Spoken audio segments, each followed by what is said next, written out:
along to the Western Conference, we have Colorado versus the LA Kings. Now, Colorado is far and away the best team in the NHL this year, 121 points.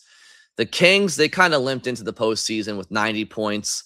And it's also worth noting that Los Angeles is without Kevin Fiala and Andrei Kuzmenko to start the playoffs. Certainly, I think they're both out for a longer duration of time. So those injuries hurt LA if they wanted any chance of upsetting Colorado, which I just quite frankly think is not going to come close to happening. This to me is a series where it kind of, if there's going to be a sweep in the opening round, it's going to be this one. But I will give the Kings credit because they do have some guys that have been there, and there's a lot of pride in that room. And they do have some good players, so maybe they sneak a game out of this series. But again, look at the goal differential here, plus 99 for Colorado. That's first in the NHL. LA minus 22. Okay, so that's clearly a no-brainer there. Colorado just they're good at pretty much everything except for one category, which very much surprises me. But shots per game, they're first in the NHL. LA is 17th. Shots against per game, Colorado gives up the 28th fewest. LA's okay, 22nd fewest. Power play percentage, Avalanche are the 27th power play in the NHL. That shocks me.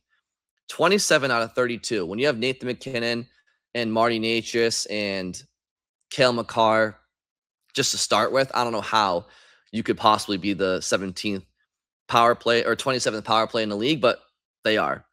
The Kings have the 28th power play in the league with 17% success rate.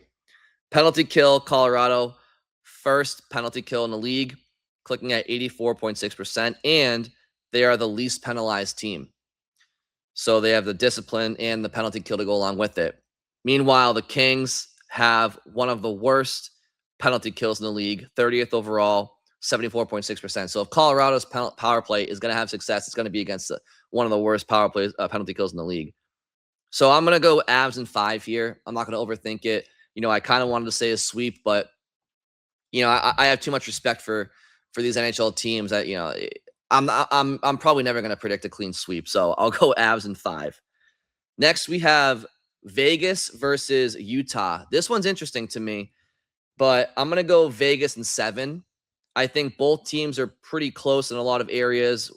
No William Karlsson for Vegas, and no Barrett Hayden or Jack McBain for Utah, at least to start. But Vegas, plus 15 goal differential, that's 13th in the NHL. Utah, plus 28, that's 8th. Shots per game, Vegas is 8th in the NHL. Utah is 20th. Shots against per game, Vegas is 31st, so they give up the 31st fewest shots per game. Utah is pretty close behind them at 27th. So both teams mitigate chances against. The special teams here is a bit of a difference, though. You have Vegas with the 6th best power play and the 7th best penalty kill. Utah has the 18th best power play and the 19th best penalty kill. So the clear edge in special teams to Vegas. And Vegas is also the second least penalized team in the NHL.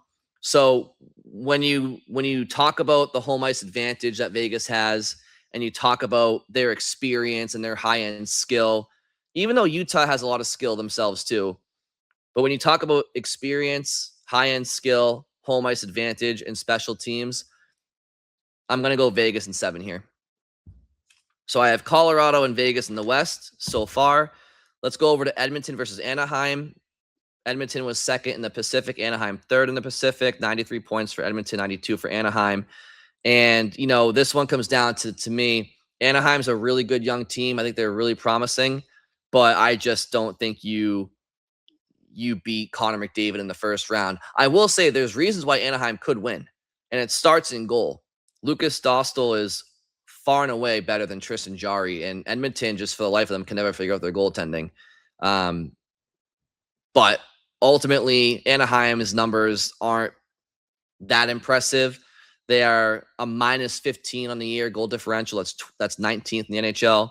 Edmonton, middle of the pack, just a little bit better, plus 13, so that's 14th in the league. Shots per game, Edmonton's fourth in the NHL. Anaheim's third. So Anaheim does generate slightly more shots per game than Edmonton. Shots against per game, Edmonton gives up 26.7, Anaheim 28.4. So Edmonton does give up less per game than Anaheim. On the power play here, we start to see some big differences here. Edmonton has the top power play in the NHL, clicking at 30.6%, which makes sense when you have Evan Bouchard, Connor McDavid, Leon Draisaitl out there, and Ryan Nugent-Hopkins. Anaheim is 23rd on the power play. Penalty kill, both teams are kind of I mean, Edmonton 20th in the league, Anaheim 27th. So at the end of the day, I have Edmonton in 6. I just think that their star power is going to be, too much for Anaheim to handle. Although I think Anaheim has a lot of young core pieces that are going to be a problem for a long time. When we're talking about Leo Carlson and Cutter Gauthier, Beckett Seneke is a great young player. Troy Terry, Mason McTavish, Jackson Lacombe on the back end. They brought in John Carlson at the trade deadline from Washington. Radko Gudas is not going to be a fun guy to play against for 7 games. So, they brought in Chris Kreider. They have Jacob Trouba. There's Alex Killorn. There's a lot of experience over there in Anaheim. And I could see Edmonton bowing out in the first round if Tristan Jarry is just an absolute ATM machine and bank that's always open. But I'm going to go with the top player in the world and Connor McDavid getting through for the first round of the playoffs. And then we'll finish things off here with Dallas versus Minnesota. And to me, boy, you have two teams that could go to the Stanley Cup final if they weren't playing each other in the first round, right? I mean, obviously they'd have to meet in the conference finals in that situation or somewhere later on along the line, but both of these teams are capable of going on a run. And I think that right now I look at these two teams and Dallas is just a little bit banged up right now. If both teams were completely healthy, I think I might go Dallas. Right now, I'm inclined to go Minnesota because Dallas has no Tyler Seguin, who, isn't a top line player at this point in his career, but he's still a good middle 6 guy. I believe they're going to be without Miro Heiskanen to start the series. I think he's day to day, but he might play game 1. So maybe he plays, but right now he's listed as day to day. And then Roope Hintz is out to start the series. So Minnesota can get a jump on Dallas because they're a bit banged up right now. But both these two teams, wildly impressive. Obviously, Minnesota hit another gear when they brought in Quinn Hughes from Vancouver, and they got a ton of skill over there, a ton of speed and skill. I love their blue line with Quinn Hughes and Brock Faber and Jonas Brodin and Jacob Middleton, Jared Spurgeon. Like I love Minnesota's back end, and up front they have a ton of speed and skill too. And you have Kirill Kaprizov, one of the best swingers in the game.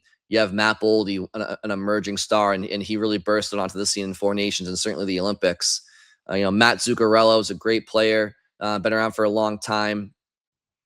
Joel Eriksson-Ek is a good player. They have some talent over there. Ryan Hartman. It's gonna be a close, hard-fought series. Goal differential. Dallas 4th in the NHL, plus 53. Minnesota 6th at plus 32. Shots per game. This is interesting. Dallas is 30th in the NHL in shots per game, 25.3. That's shocking. That is shocking when you consider how much talent that Dallas has. Minnesota 7th in the NHL, shots per game. Shots against per game.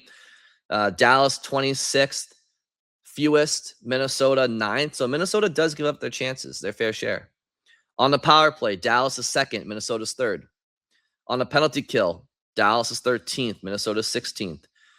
So both of these teams are pretty good. They're pretty close. They're both very formidable opponents. I talked about the players that Dallas might be without, but the players that they are with, you have Mikko Rantanen, Wyatt Johnston, Matt Duchene. Jamie Benn is still a serviceable, middle 6 guy. They have a lot of talent over there. Jason Robertson, right? One of the highest scorers in the league this year. So Dallas has a lot of talent. If they were fully healthy, I would pick Dallas. I need to see how healthy they are, because if they're without Miro Heiskanen for any decent stretch of this series, I think it's a lot to ask of Dallas to beat this Minnesota team, because Minnesota's stacked. Minnesota is equally stacked as Dallas, in my opinion. It's close. But even without Miro Heiskanen, you still have a pretty good blue line with Thomas Harley and Esa Lindell, Ilya Labushkin. They brought in Tyler Myers at the deadline, but Heiskanen's he's the engine that makes that blue line tick, though. So because of the health issues on Dallas's blue line right now and up front, I'm going to say Minnesota wins this one in 7 games.